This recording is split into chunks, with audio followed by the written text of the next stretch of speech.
কিন্তু এখন কথা হলো যার কোনো ওজন নাই সেকে পারি না, রোজা রাখার শক্তি আছে কিন্তু এর পরেও কি করছে, রোজা ছেড়ে দিছে।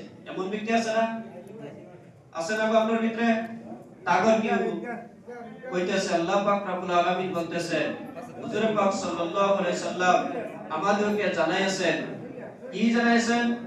যে কোনো উযর নাই, কোনো উযর ছাড়া যদি কোনো ব্যক্তি একটি রোজা যদি ভঙ্গ করলো, তাহলে একটি রোজার বদলে তার কাফারাও দিতে হবে, কাজাও রাখতে হবে। একটা রোজার বদলা একটা কাজা রাখবো, রাখার পরেও আবার কাফারা তার আদায় করলো। আর কাফারা কি? কাফারা বলা হইতেছে একটি গোলাম আযাদ করা, বর্তমান নাই আমরা দেশে গোলাম আযাদ নাই, গোলাম বেচা কিনা হয় না। আর দুইটা সুরত আছে, এই দুইটা সুরতের মধ্যে একটা হইলো 60টা মিসকিনকে তার খানা খাওয়াই লাগবো। কয়টা মিসকিনকে? 60টা মিসকিনকে একটা রোজা বলে। যদি দুইটা বাঁচে তাহলে 60 কত হবো? 120। এমন ভাবে বাইরে বাইরে যাবে। যদি উযর ছাড়া যদি কোনো ব্যক্তি রোজা ভঙ্গ করছে, এটা হলো 2 নম্বর সুরত।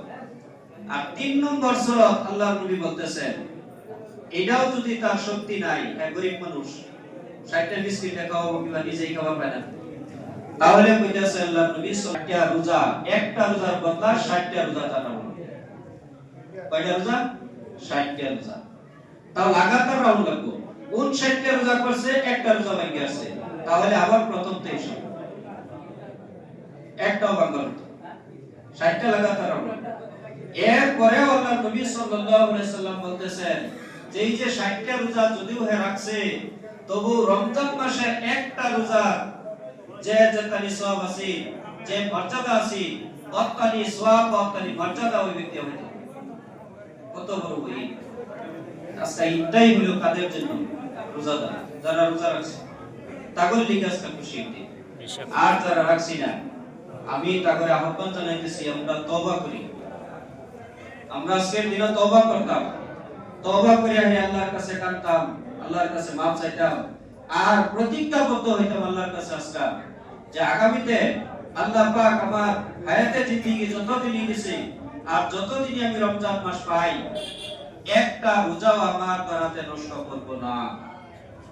এমন প্রতিজ্ঞাবদ্ধ আজকে হইতে পারি সবাই? ইনশাআল্লাহ হাত তুলে দেখাই। একটা রোজাও আমরা ভঙ্গ করব না, নষ্ট করব না ইনশাআল্লাহ। আল্লাহ পাক আমাদের সবাইকে আমলের তৌফিক দান করুন। এই রোজার অনেক ফজিলত।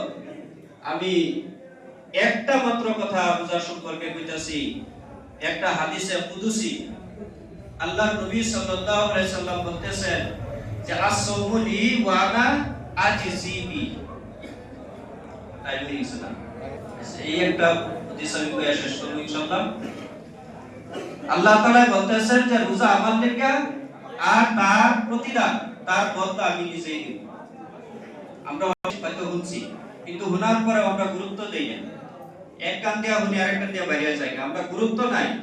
আর গুরুত্ব না থাকার মূল কারণ হলো সাত্তার বলার সঙ্গে কইছি ইমান। গুরুত্ব কোন সময় হবে? যে সময় ইমান মজবুত হবে। হ্যাঁ, ইমান যদি মজবুত থাকে তাহলে গুরুত্ব পেল, আর ইমানের মধ্যে যদি দুর্বলতা থাকে গুরুত্বের মধ্যে দুর্বলতা পেল।